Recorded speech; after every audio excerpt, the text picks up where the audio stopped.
Okay, so hello guys, welcome back to our tutorial.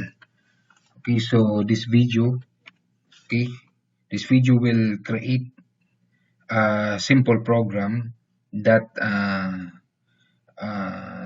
using switch statement that will shut down your computer or restart your computer by choosing the 1 or 2.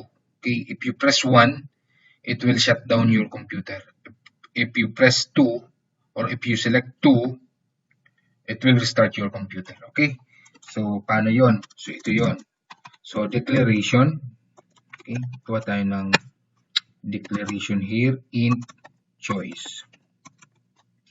Okay, next is here asking the user to input choice. Okay, cout. Lagyan natin dito yung pilian, shutdown your computer. Okay, next here, number 2 is to restart your computer. Okay. Okay, next is we will ask the user to enter your choice. Okay. Then cin choice. Okay. So now here,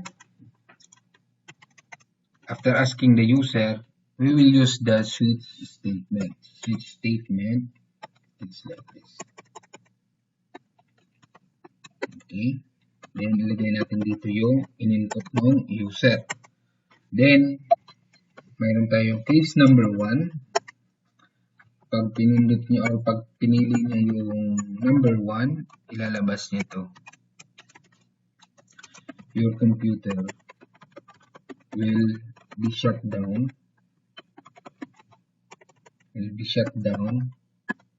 After 10 seconds. Yan. Okay. Then, inline natin. Next, ito yung pinaka-code ng shutdown. Okay? System. Pasukin natin yung drive C. Siyempre, pasukin natin yung Windows. System 32. Shutdown. Yan. Then, ito yung command para sa shutdown, yung letter S. Okay. Then, ito naman yung 10 seconds. Okay. Then, break. Okay. Ngayon naman, gawin naman natin yung case number 2. Kung ang pinili niya number 2, ilalabas niya to message na to. Your computer will be started in 10 seconds. Okay. Hintay natin. Then, ito naman yung code na para mag-restart. Same lang siya. Windows. System 32. Then, shutdown. Okay, ang kakaibahan niya lang ito. Restart R. Then, then 10 seconds. Yan. Next is, yung T na to. Next is break.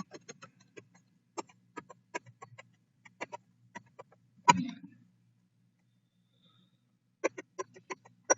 Okay, so ito yung pinaka-code niya sa pag-shutdown o pag-restart ng computer gamit yung C++ programming. Okay, first, mag-declare kayo ng variable. Kahit anong variable yan, integer. Next is asking the user to input the choices. Ito, i-display niya lang to.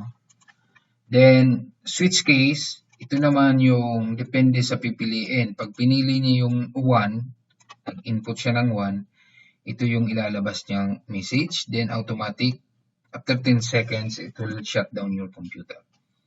Pag number 2 naman yung pinili mo, ito yung ilalabas niyang i-display niya. Then, after 10 seconds, magre-restart yung computer niyo. Okay? So, i-run na natin.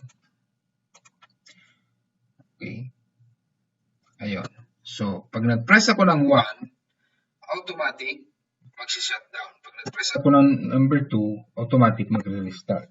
So, pag ni-restart ko to,